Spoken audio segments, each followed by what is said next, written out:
90% of you are making this IRA mistake, and it's a huge one, my friends. Huge one. I can almost assure you the vast majority of you guys are making this. All right, so let's dive into this. I wrote this blog post this morning. I got up bright and early, 5:03 in the morning, take my kid across country, came back and wrote a blog post. And you can sign up for the blog by just going to the YouTube, this video right here. And there should be the very first link in the doobly-dook. Will say sign up for my email list. Now, I probably do 1 or 2 blogs a month. And I don't email you probably once or twice a month. That's it. Sometimes I'll do more. Sometimes I'll do less, depending on how I feel. Frankly, I won't spam you. But I don't want you on my email list. I'm not asking you unless you want to be there. All right, so just FYI. I don't want you there if you don't want to be there. So just keep that in mind. This is not a request to get my email list 1,000 million billion people if only 5 are you going to read what I say. Anyway, so I wrote this because it went to a video I did yesterday about does Bob need a money manager? And anyway, so I posted this video on it. Now, and I say in this blog post, as is typical in that video I did, that I usually go off on a tangent. And for the ill-informed, that may seem irrelevant to the question at hand. In fact, but it's not irrelevant because of my 25 years as a professional, and professional just means you get paid for your line of work. Doesn't mean you're good or competent, just means you're getting paid. The biggest mistake I've seen time and again in financial planning is this one. And yet the fix is so doggone easy. What would Josh tell us what the mistake is? Nah, dude, not going to tell you. You got to wait till the end of the video. We'll be there shortly. Hang tight. So let's paint a picture of a typical client of mine, Bob and Jane. Bob is an engineer who worked for many moons at Martin Marietta and then retired from Lockheed later on because Martin Marietta and Lockheed Martin combined, and there you go. Over the course of his career, he amassed 2 million schmackes in his retirement account. Upon retiring, he rolled that money to an IRA at Vanguard. Nothing complicated here. Unfortunately, one day, Fauci and Francis Collins come by, and suddenly Bob has a stroke. We don't know what caused it, and of course, we'll probably never hold anyone accountable. But we're smart enough to put 2 and 2 together and recognize whenever those 2 gentlemen show up, Francis Collins and Fauci, bad things happen to people. Coincidence? Who knows? I've had a number of people unsubscribe, probably 6, I'm sure because they're Fauci fans. Just Fauci fanboys. Like, dude, if you're just recognizing this about me, where the hell you been, dude? Because I'm not a Fauci fanboy. But now Bob doesn't know who he is or even where he is. Is this temporary? Is it permanent? We don't know. What we do know is that Jane is now in charge of the entirety of the household to include the financial management, which before Bob had done. The doctor's bills start coming in. RMDs from Bob's 2 million IRAs are due. The market's getting knocked around because Biden's Build Back Better and Green New Deal. And Jane is beginning to worry. What do I do? How do I manage all this? So she calls Vanguard for guidance. And the Vanguard says, sucks to be you, Jane. This is Bob's money, not yours, and we can only help the owner. To which Jane says, yeah, but I'm the beneficiary and the wife. And Vanguard rightly then says, oh, so Bob has died? In that case, it's easy. Just send a copy of the death certificate, validate your identification, and then we'll make sure that you are the beneficiary, and we'll send you the money, no problem. But Bob isn't dead, Jane explains, exasperated. He's incapacitated. The Vanguard says, ooh, sorry. When he said you were the beneficiary, I assumed he had died because being a beneficiary means nothing while he's alive. And given that he's actually still breathing, this is going to be much more difficult, Vanguard says. We're going to need a court order nominating you as the manager of his financial affairs. Jane says, what? How does that take? I need the money now. It's like the old J.D. Wentworth commercials. It's my money and I want it now. And Vanguard says, oh, don't I know it? Those bills come at you fast. And Jane says, huh? I don't think you understand. You guys have my money. I need it. And then Vanguard says, well, it's actually not your money, Jane. It's Bob's. Sorry, but until we get authorization for you to act on his behalf, there's nothing we can do. And Jane slams the phone down. And I said, yeah, until you just click on it. It's not quite the same as slamming the phone down. It's like, screw you. Now it's like just not quite the same drama.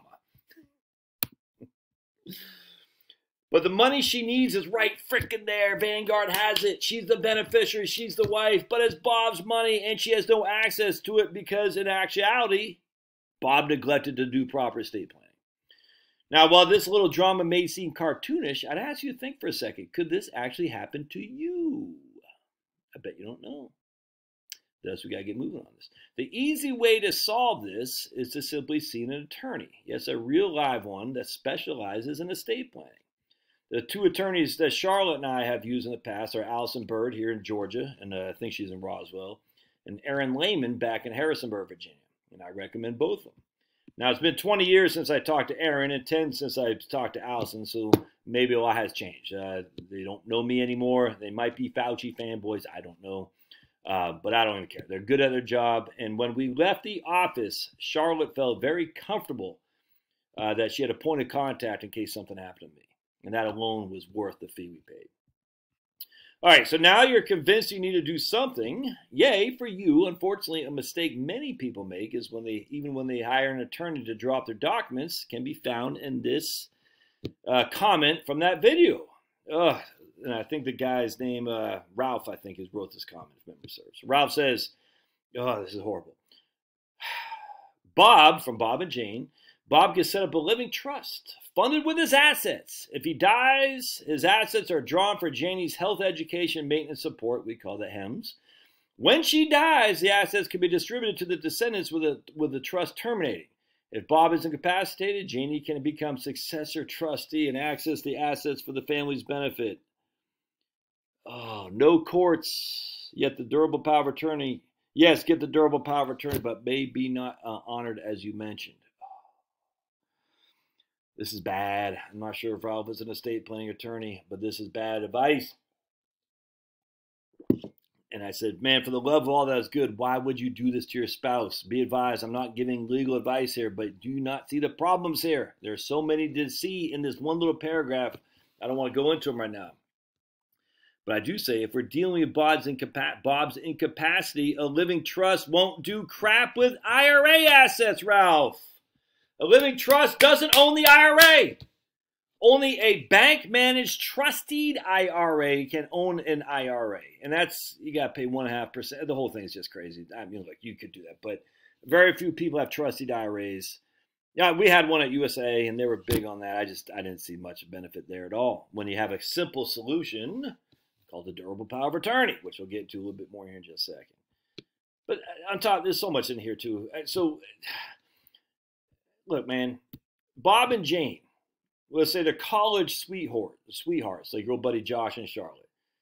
If I die, why would I want my assets going to a trust solely for Jane's health, education, maintenance, support? Well, that way it avoids estate tax. It avoids, what do they say? It's a bypass trust.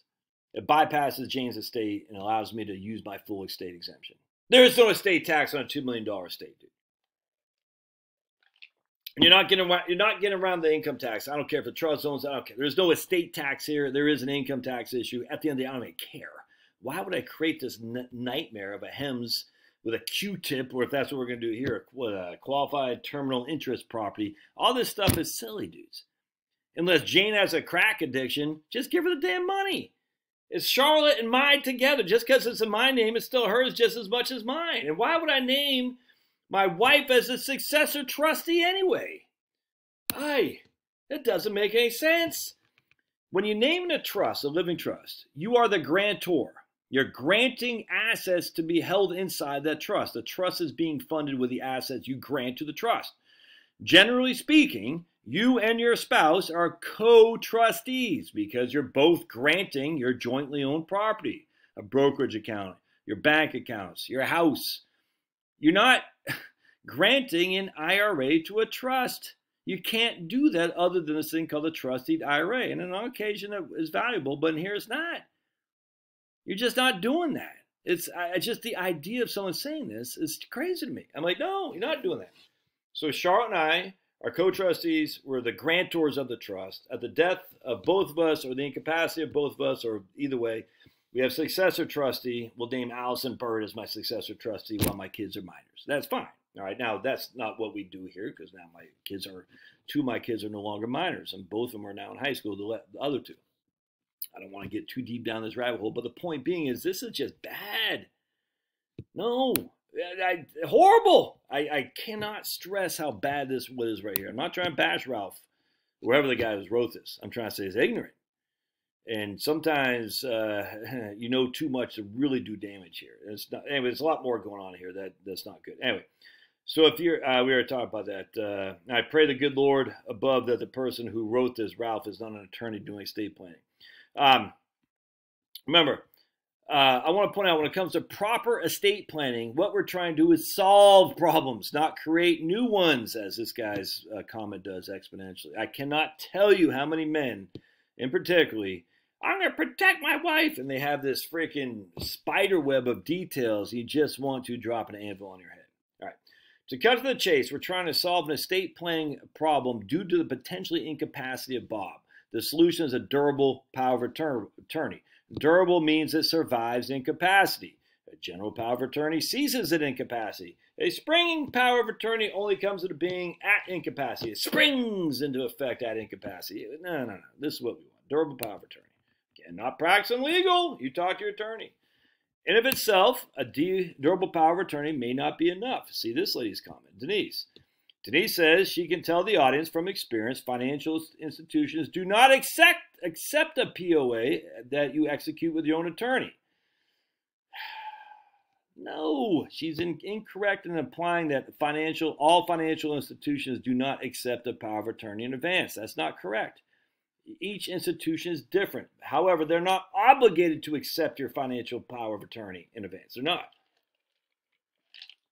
But just because they're not obligated doesn't mean they don't. I just want to be clear there because I find this a little bit not misleading. You can't paint with a broad brush here. Your financial institution may very well accept your financial power of attorney in advance. Now, when I was at USA, we had an off-the-shelf POA that we'd tell clients to fill out, get it notarized, and send back. Easy peasy, man. Literally, it was that simple. It was a USA printed and approved power of attorney, durable power of attorney that said, Josh, I'm naming Charlotte as my agent in fact, or agent, attorney in fact, all is synonymous.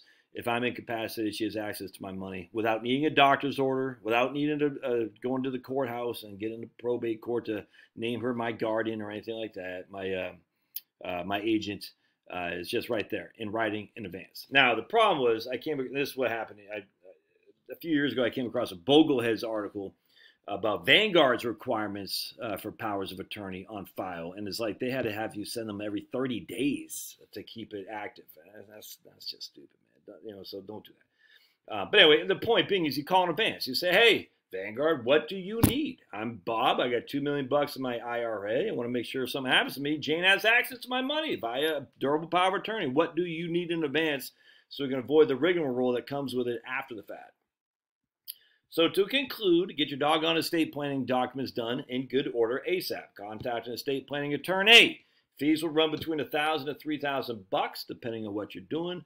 But with that fee comes a comfort that when the rubber hits the road, your spouse has a person to speak with to help navigate the unfamiliar terrain. And that's worth it, in my opinion. There's a couple books, and you can click on it. You'll get the Amazon links here. Understanding Living Trusts, Beyond the Grave. And I got some other ones up here, which I haven't read the full, but we got Protect. I haven't read the. Let me make myself bigger here. I haven't read this one. But anyway, just remember, anytime you buy something from Amazon, I get paid that sweet, sweet commission. I think it's 2% on your purchase. Protect Your Estate, Definitive Strategies for Estate and Wealth Planning from the leading experts. Haven't read it, just FYI. My man Nick Murray was a big fan of this one right here from a Deborah, what's her name, man? Deborah Jacobs, Estate Plan Smarts. All good, all good. But Understanding Living Trust is still the one that, for me, that changed everything in my know-how right here. This is the Living Trust. This isn't Schumacher. This is, oh yeah, Henry Apps, The Living Trust. Another good one. Understanding Living Trust by Schumacher. I guess I don't have it down here. It must be upstairs. And I haven't read these for a while, just FYI, so they might be somewhat antiquated. Jonathan Clements, who I've bashed on this channel on many occasions, probably my top 5 guys I bashed, in the top 10. And I don't bash them in like saying they're bad people. I just bash some of their observations. This is a great book, Money Guide 2016. I'm not sure if he's got a new one out there. But he it's a great book, man. I was actually pleasantly surprised. I came across this when I was going through my attic, trying to just declutter a little bit. I said, I know I had Jonathan Clements' book. I said, good. And I just went through it. I said, man, this is a great book.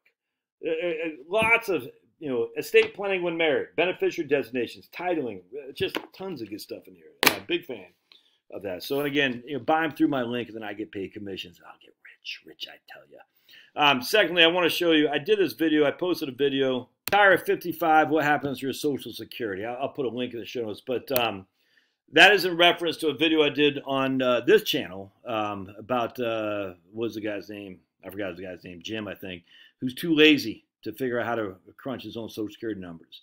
Now, this is an older video. I mean, I've done it 2 or 3 times, and it always gets lots of views because people are ignorant about this stuff.